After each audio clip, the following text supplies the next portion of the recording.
Welcome to the Inaugural ChickenBall pod, your source for all opinions Tottenham Hotspur from the other side of the Atlantic. Thanks for joining us on YouTube for this inaugural episode. I'm your host, Andrew, and since this is our first episode, let's talk a little bit about what we're not. This is not Tottenham Fan TV. This is not an inside look at the club. No one's opened their doors for us ever. We don't represent any one supporter or player agenda. What we are is a group of fans who don't get along, have vastly differing opinions about the club and the players. But let's get straight into that, straight into the group. Bennett, why do you hate Jose Mourinho? I think it's because you guys said I hate Spurs, right? That pretty much sums it up, right? That's the word on the street. Yeah. So I'll just go with that, right? I just hate Spurs, I think. Mm-hmm. You're wearing a Newcastle jersey, aren't you? Oh, shit. Because of the Umbro. Yeah. Nice. Yeah, there's like a weird narrative with us, man, where if you don't drink the Jose Kool-Aid, then you don't like the club. So just fighting against that, I think. Yeah. Bennett, tell us a little bit about yourself. You're from Wisconsin. Yep. Pretty close to Mort. I'm in Madison. He's in the Milwaukee area. You guys know my background pretty well at this point, but, haven't been a supporter for 20 years like that. Something I picked up when I'm a little bit older, but really enjoy interacting with all the fans and stuff and other supporters. And I don't really think there's anything else to add. It's pretty boring. Right on. Well, thanks for joining us, Bennett. We got Ryan. Ryan coming from Boston, Massachusetts. Ryan, in 10 words or less, why is Portuguese football worse than the MLS? Well, I would need a paragraph, but to explain why it's better. But more in his hot takes. That's one of Mort's hot takes right there. But yeah, no. Just to go off, what Bennett was saying. I've been a supporter for about 10 years now. Love the club. Love interacting with all the fans across the pond and here as well. And it's just something I love to do. It's what I spend my weekends doing, watching Tottenham. And yeah, just interact with everybody, getting everybody's opinions on, the games and tactics, things like that. So, yeah. Right on. Well, we're going to pick up the energy level immediately here, and I'm going to pan straight to Mort. Mort, got a question for you. What makes you happier on a given day, seeing your little girl smile at you or watching Christian Eriksen lose another final? Watching my girl smile at me while Eriksen loses in the final. And you know why I'm here, Andrew? Because these two monotone motherfuckers, I swear to God, that was like the most boring. Fuck you, Ryan. No one gives a shit about your tactic. I'm here to have a good time. I think the thing that's going to make this incredible is we're all passionate, but we're so passionate in different ways, right? I've had the pleasure of hanging out with Bennett and being at a few events with him, Tottenham events, same thing with Scotty, and it's just really interesting that we share the same level of passion. We just express it in very different ways. So my expression is very joyous and energetic and positive, and Bennett hates life. Every morning he wakes up with a fucking razor blade wondering, is this the day?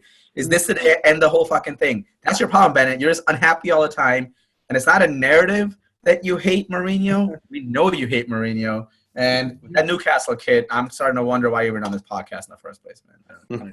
I don't know. Joyce was a weird word. Joyce was a weird word to use. Well, and rounding out the circuit here, we got Big Shirtless Scott coming from Seattle, Washington. Scott, you get a bad rap because you participate on roughly 107 different podcasts. But what are you going to bring to this show?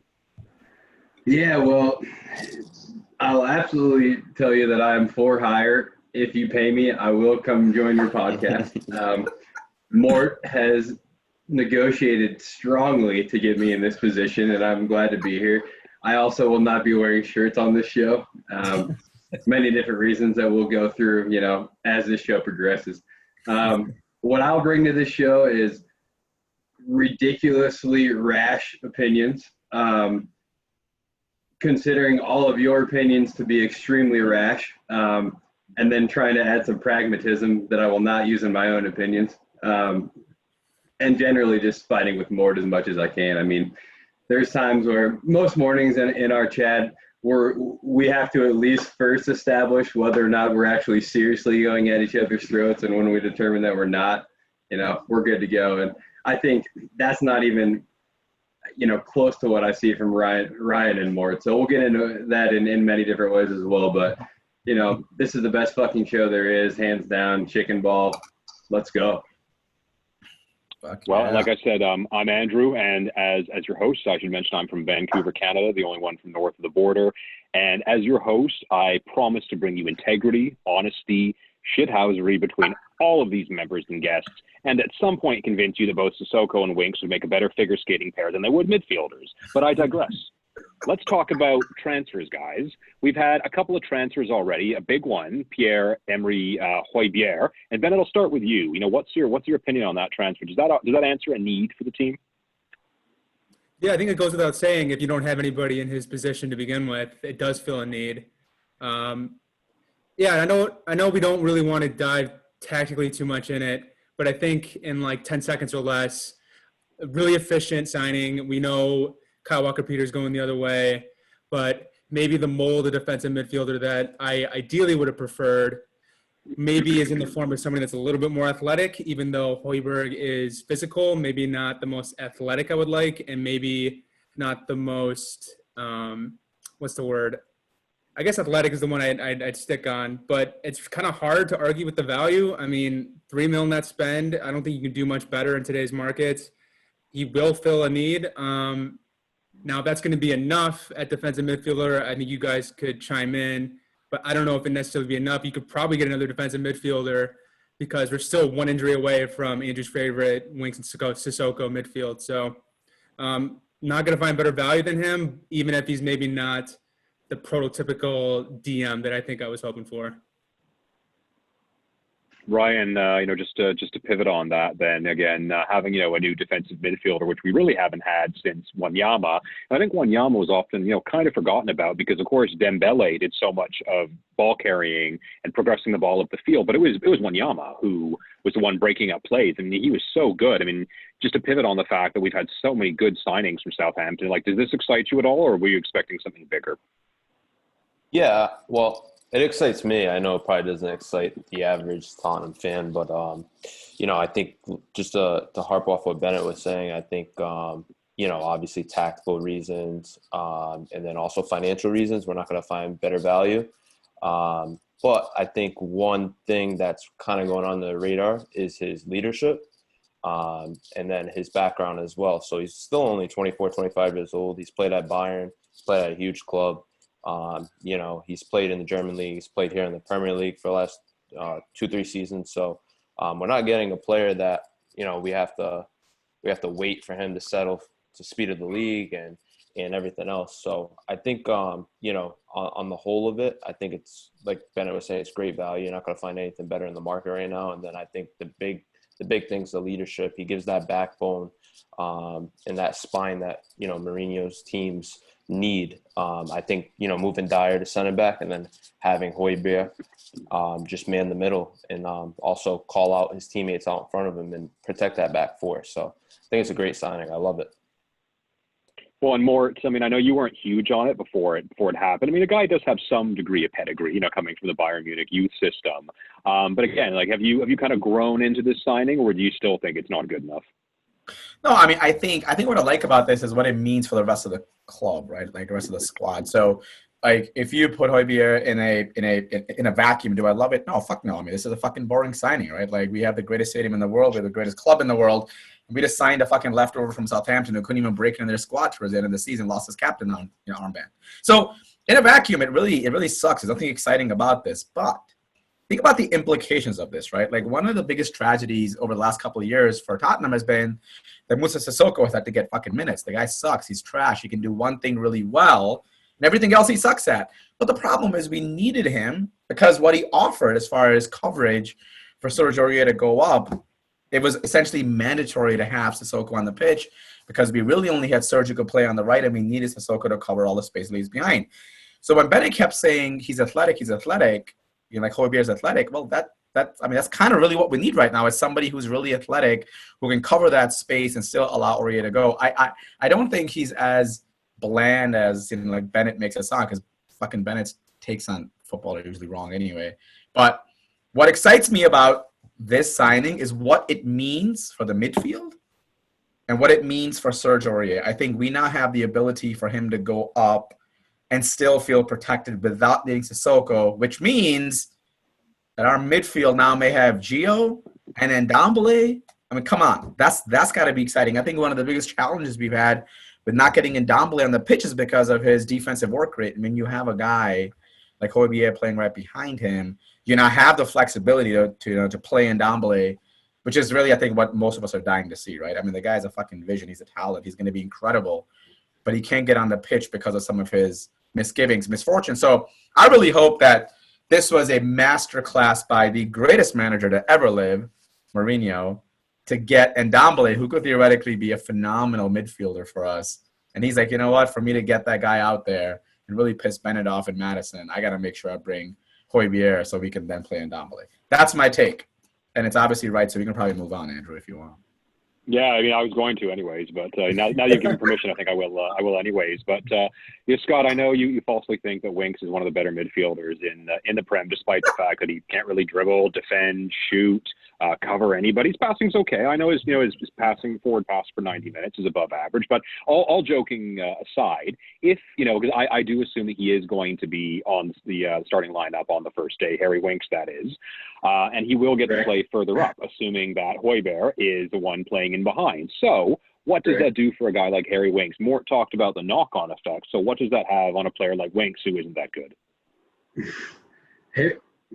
Harry Winks, if you don't think Harry Winks is good, that tells me that you use the eye test for your opinions, and we all know what that means. So Harry Winks in front of a Højbjerg, right? I'm going to try to say this guy's name right. It's a tough one, but that guy will allow Winks to essentially be our metronome without having to focus on any defensive responsibilities or much less. I think Winks for the last 18 months has had to play, I guess in more of a defensive role than he would typically be asked of.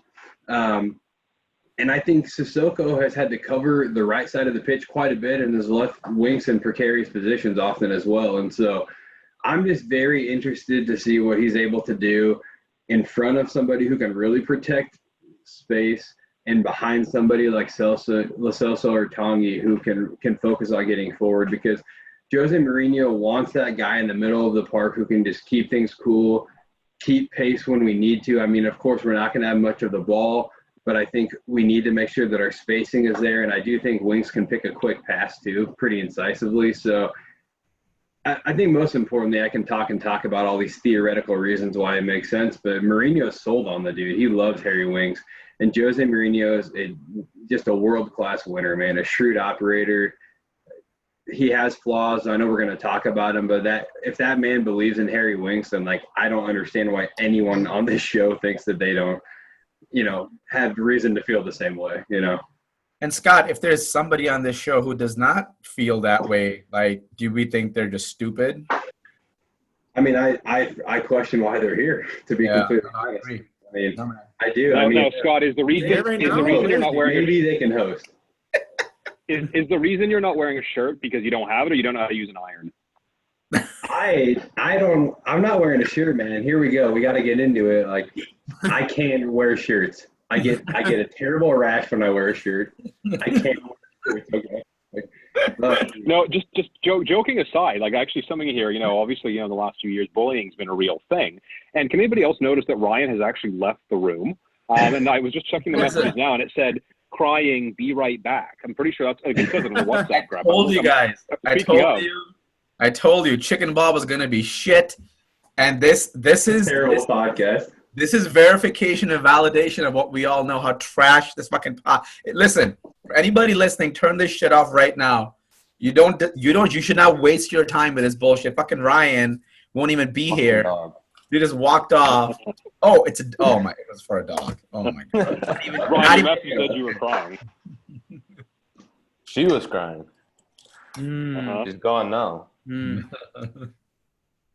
Ryan, man, always put on anything before podcasting. What a pain in the ass. Yeah. Is it my turn? We're going to keep this, right? For a sec. That's right. For a second, Scott, sticking with you. So, looking at signings, obviously, I guess, Joe Hart Joe Hart's, now the third choice goalkeeper at Tottenham Hotspur. How do you feel about that? I think he might be the second choice goalkeeper, to be honest with you. Let's go. Hot take number one, rash choice. Yeah. Joe Hart, you know what? Let me ask you guys a question. Who is the joint record holder in Premier League Golden Gloves? Is it Joe Hart? It is, man. Let's go. He plays for Tottenham. The man has won trophies. Jose Mourinho believes in the man. Here we go. Back to the same comparison that I made about Winks, or point that I made about Winks. Jose Mourinho believes in Joe Hart and thinks that he's somebody who can come in and direct our mentality towards being a little bit tougher. We've seen the way he commands, those around him when he was at City. And ultimately, I think, all joking aside, I'm always trying to joke on this show, but I think when you look at Joe Hart, he went through something significant, like a significant fall from grace, right? Like he was Champions League semifinals, World Cup keeper, to not having a club after playing for Burnley, all because Pep came in. Had Pep not come in, I think his career is much, much different, right? So to go through that, it will make or break you, and I think it made that guy. Like, I think he has gone through something that will allow him to come in and teach these guys what, like, mental resilience is, and I honestly think he's going to get more time than Gaz. I mean, I'm looking at pictures and speculating, but Gazaniga looked pissed in training that first day. Like, he didn't look happy. Joe Hart just looked so happy, man, to be getting paid to play football again and to be able to have an impact. And, like, he talked about how Hugo Lloris is such a significant keeper and how they're going to learn from each other and push each other. Like, that's fucking awesome, dude. And this is a bigger deal than I think people want to make it out to be, in my opinion. So, yep. And he's free. Fuck, man. He didn't cost us anything. Wages. And he's cheap. Well, Scott, $30K a week.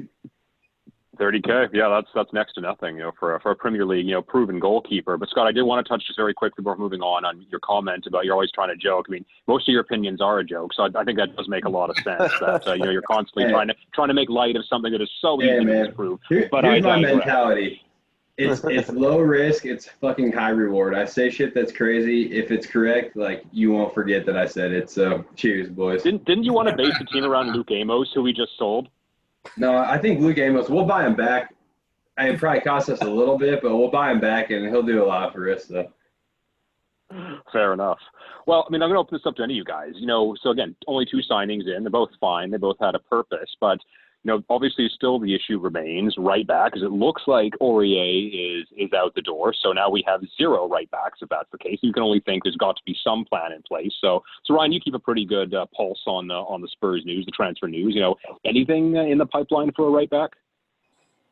I mean, I haven't really seen anything concrete. Just pretty much rumors that everybody else has seen. When has that ever stopped you? You bought a fucking hit. Don't fucking pretend like rumors aren't good enough for you anymore. I'm the rumor mill, but I think is it Selleck over at Lille has been heavily rumored. I think I've seen a couple links to Aaron's, but nothing concrete, and then Castagne as well from Atlanta. So. Nothing really concrete, though, at this time. I think they're just trying to move Aurier out the door and then hopefully get one in. And I think Tanganga could possibly be that backup defensive right back for us. I got a question. So, yeah, go ahead, Bennett. Yeah, sorry, Andrew. So if we bring in, let's just assume that Aurier goes, right? And I think Levy's asking for like 15 to 20 euros, which honestly, I don't think we should take anything less for him for somebody at his age. I think 15 £15 should be the minimum. If we let him go and only bring in 1 right back, is that enough for you guys if we're assuming that Tanganga can play back up to right back? Because ideally, I'd want to bring in 2 bodies. If we're getting, let's see, collectively almost 30 million for Kyle Walker-Peters and Aurier, you think that we could bring in 2 bodies there to compete, so it's not just Tanganga as cover. Dude, and I'm wondering about. You wouldn't necessarily need to get a ready-made starter on day one. You get 2 guys that might have high upside, Max Aarons, and you could bring in somebody else to compete with him, and you could get. I got one for you. We've seen what fullback competition can do in the past, but we've had competition in those positions. the trialist that played for the U23s just the other day. Get the The fuck trialist. Yeah. I know this, baby. Sign Hey, him up. honestly, though, like, could Juan Foyth be a defensive right back for Jose Oh my Mourinho? God. Gone, No. Scott. Hey, I man, knew the something question better. I knew the question has to be asked: is that are we going to see this, like, or is Juan Foyth leaving? Because we have a pretty healthy contingent at center back, right? I don't think that it looks as bleak as we all thought it did, and I think Eric Dyer is a huge part of that. But I don't know what's up with Foyth. We have 3 center backs. Okay. We've got a bunch of kids who we hope can play. They're not center backs. We need a lot of help. And right back is a critical position for us, just the way we've been playing. So Yeah. I told you with Bennett is we need to be looking for depth and upgrade, not one or the other. And I think selling Aurier to replace him with one of the many names that Ryan named, and you can throw any names on there, man. I mean, I'm a huge fan of Emerson, but replacing Aurier with one player, to Bennett's point, that's fucking stupid. That's a critical position for us, and our backups are Foyth and Tanganga. And I still contend, Ryan, that we have a lot of players who can play in that position, right? Like Toby has played there, Dyer has played there, so we have bodies there. But for a position as critical as that one, I would prefer to actually keep Aurier for another year or two, bring in like a Max Aarons or a Selleck or some of these younger guys with potential and let them build up and have that depth. Guys, we've got like 8,500 matches next season. There's going to be no shortage of minutes to rotate, and we're not going to be able to play one really great player. I would much rather have 2 really good players than one really great player and one shit player in that position, right? Because we have too many fucking minutes.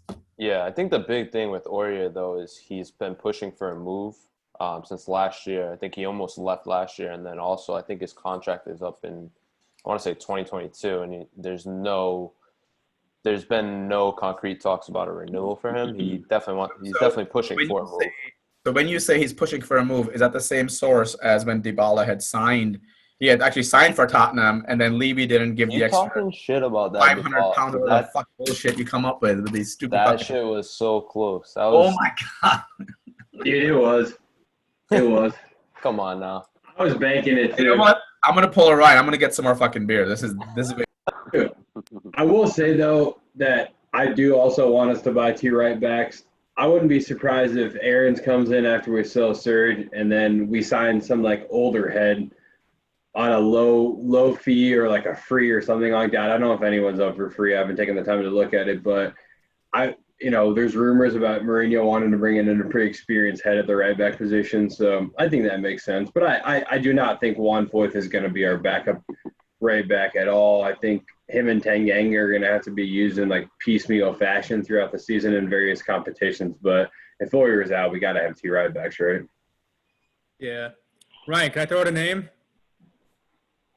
Delote. Yeah, Man shoot. United, Porto Academy. I'd be all in on that. He brought in Who was Joseph it? brought him in Man United in the first place. I don't know if he's available or not, but another name I throw out there. Oh, did you say Diogo Dalot? Hell yeah. Yeah, absolutely. That would be the ideal signing right there. But again, that's not the experience he's looking for, I guess. But we'll see. But he's definitely one that looks like he's on the outskirts of that position at United. So, I mean, cheeky bid right there. All right, let me ask another Mort, question. I was just going to say very quickly, Mort, welcome back. Bennett and Ryan are talking about fullbacks that they've played on FIFA. This is why I love these 2 guys, because they don't know fuck all about the sport, but that does not stop them from thinking they know and comment about stuff that like makes no fucking sense whatsoever. Yeah, I have to say, like Porto, I got to visit there one time, and Ryan obviously has a Portuguese background. I'm trying to make a connection here, an emotional connection. You come in, it's fine. And I wish so the listeners got to hear Mort before we started recording, because he praised Bennett and I on our knowledge of the game, and all of a sudden Right. we don't know. Okay, I got another question then. So if you Florida can't, doesn't count. Mort and I act all pious, but the extent of our knowledge is like a fucking 2-second Google search. Well, these guys put the work in, man. And then Andrew's Canadian, so he doesn't do much. But we all have our roles. So Yeah. me and Mort are correct. We have no data, nothing to back it up. We're correct. The other two, best of luck. Andrew, thanks for what you do, man. Yeah. Well, here's a question to open up to everybody. More signings needed. Who is a realistic signing that would be an impact player? Anybody jump in here? Yeah, I'm going to take the easy one because if I don't take this one, I won't be able to go later. I think we need a backup striker. I think that's been an identified need. And with the recent events of Harry Kane being in fucking quarantine from going to the Bahamas, I've been to the Bahamas. It was fine. It's fine. Like there's nothing wrong there. Everything is great. Good weed, not great but good. Good drugs, like amazing drugs over in the Bahamas because it's a lot of like international hotspot. It's amazing. But with Harry Kane being quarantined, I think more so than ever, we need a backup striker immediately. And I think Wilson is someone that's been linked. And I think again, Yes. right, he's going to be vying for that the England spot. He's going to want to play hard. And the best part is, guys, I think, okay, Harry Kane is one of those guys who does not like to not play. And I think what we saw under Pochettino was a combination of a manager who could not push back on a superstar and a superstar pushing back on a manager.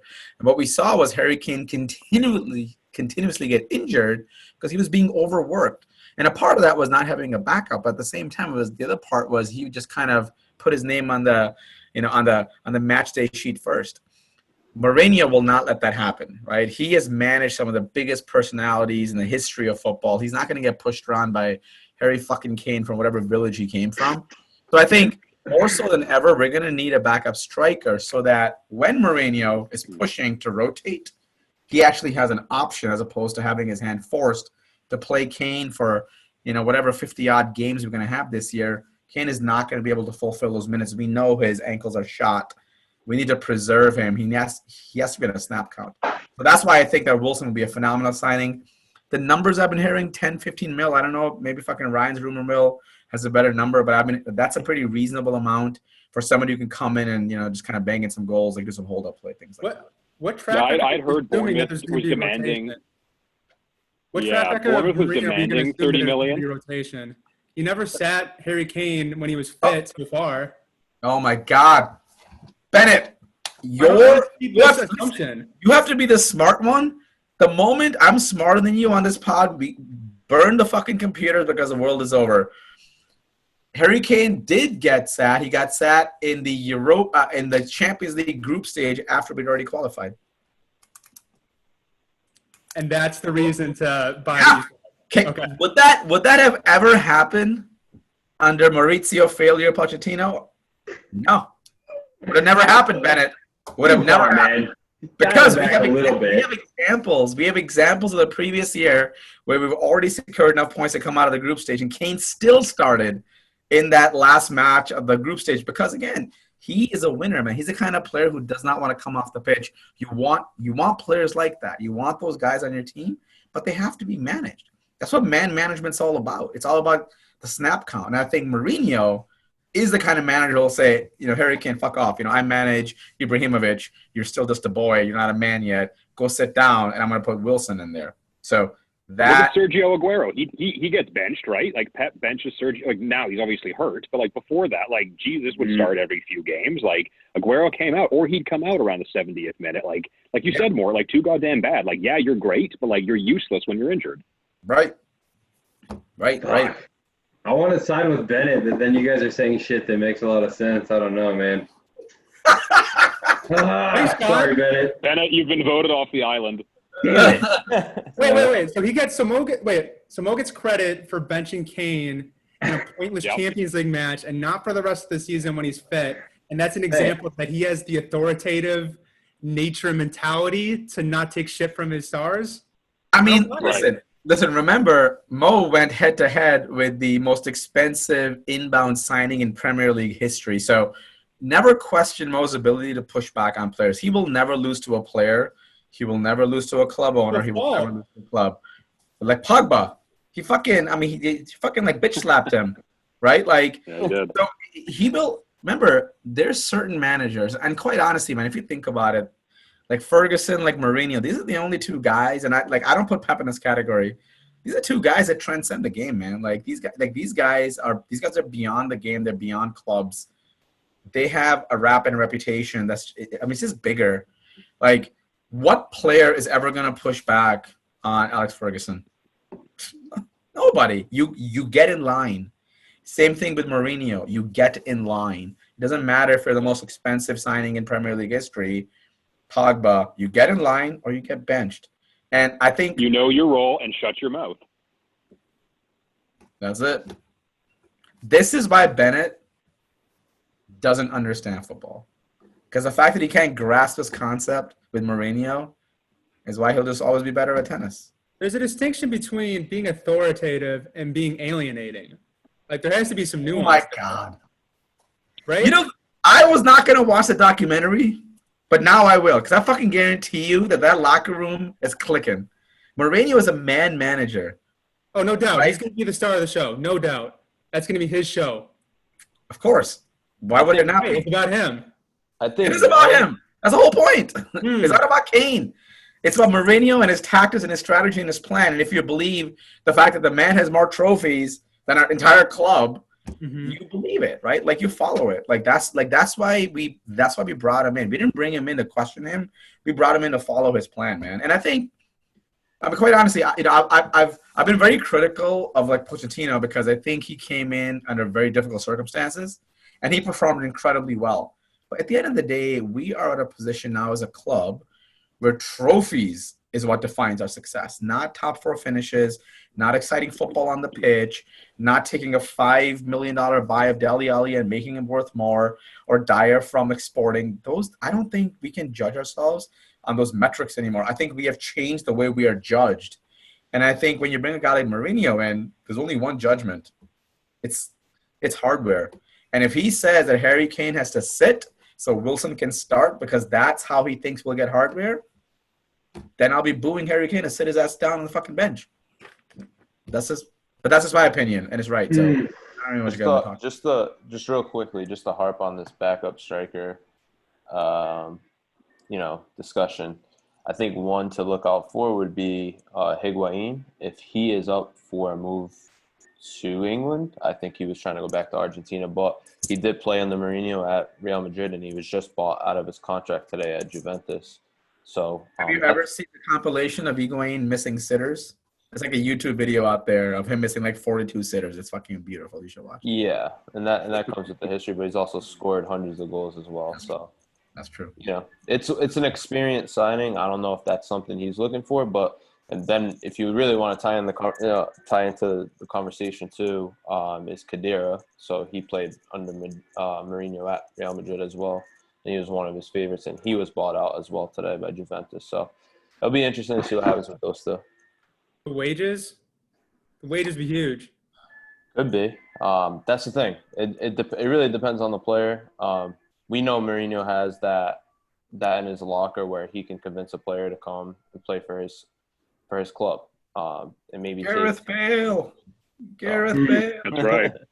He's already signed, dude. We know that, right? Well, that's not a realistic signing. That's a dream signing. So no, he's already signed, dude. Trust me. He's going to play for Spurs. It's going to be great, man. Him and Son on the wings. We're quadruple, baby.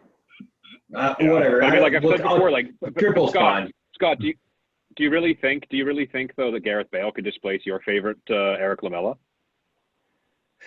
Dude, that's tough. It's tough, but I think if you really think about it, man, I'm okay with him coming off the bench for a bit. You got a better chance of Scott wearing a shirt this podcast than Bale signing for this team. Dude, Bale has already signed, man. I'm telling you, it's going to be perfect. We start Lamela in the 17th minute. We take him off, throw Bale on. Perfect, dude. I think that's a good strategy. So Lamela gets hurt in the warm-up. Yeah, well, then Bale can start, I guess, if he has to. But I don't know, man.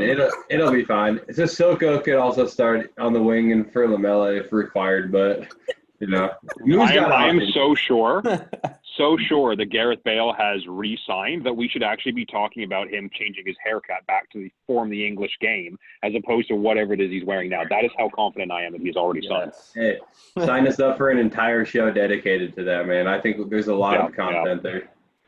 This is fantastic. Yeah, I think so. These are the things watchable. that we're going to bring to the world, guys. Like, Gareth Bale's done. Get your jersey. Like, we're all in the know. We've all texted with a bunch of people who have told us, like, the Bale thing is done. So, like, just fucking get your jersey. Let's go, man. He might play left back. He might play right wing. Like, you know, whatever. It's Mourinho, so just trust wherever Bale plays. Yeah, well, you see, one thing we haven't actually covered here is the fact that Scott does have an insider. I mean, Scott, you are personal friends with Gedson Fernandez on Twitter. This is so – I do. Thank you. I forgot. I was going to announce to the world that me and him have been – getting pretty close. So, yeah, I mean, let's just be real. Gedson won't mind. He is the one who leaked the Bale deal. So it's done. What's reported is that we're going to take, like, roughly $200K of his wages. I think it's fair. There might be a player going the other way. I fucking hope it's not Tongi, but, you know, Bale's coming back. So it's cool. This is worse than Ryan about Dybala. This is some fucking Twilight Zone shit. I mean, I wouldn't be surprised if Amos actually, the QPR deal is tied into this whole Madrid deal with Bale. Like, someone's going from QPR to Madrid.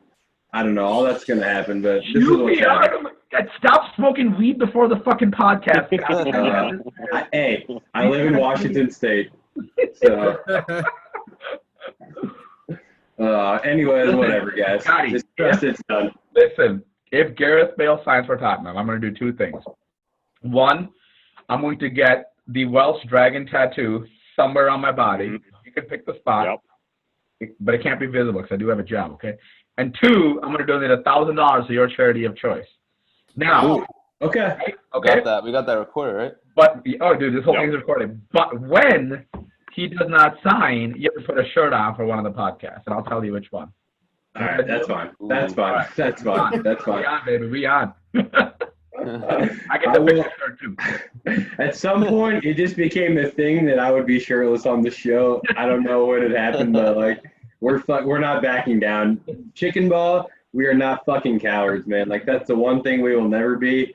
We are not fucking cowards at ChickenBall. So, Scott, your commitment, man, is just fucking commendable, man. Yeah, man. Hey, we've been sleeping on this fucking thing. I've been telling people on Twitter, like, Eastburys isn't dead. We're coming back, baby. Just fucking wait. And I've been fighting with Chicken consistently on Twitter now for like a month, man.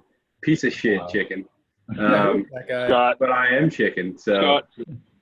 Scott, you've failed all the eye tests on this show, much like Harry Winks does on a weekly basis. I think that's actually a really good place just to stop. We wanted to make this short. We wanted to get people into what the point of this is. There will be a little bit more structure going back and forth over the next few episodes, but just wanted to get you used to the crew here. I don't know, guys. Anything else you want to say here on just this last episode? Get people excited, or why for some reason they should come back?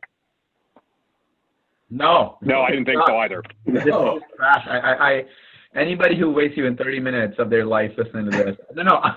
I mean, I'll tell you something. I think the one thing that excites me about this is, and I mean, again, you'll only hear me say this once. I think having guys like Ryan and Bennett is amazing because these guys know the game. They know it well. They do their research. I think we'll get some really great insight from these guys around some of the signings. Yeah, I'm actually excited to see where this transfer window ends. And guys, we have a friendly tomorrow, right? Tomorrow.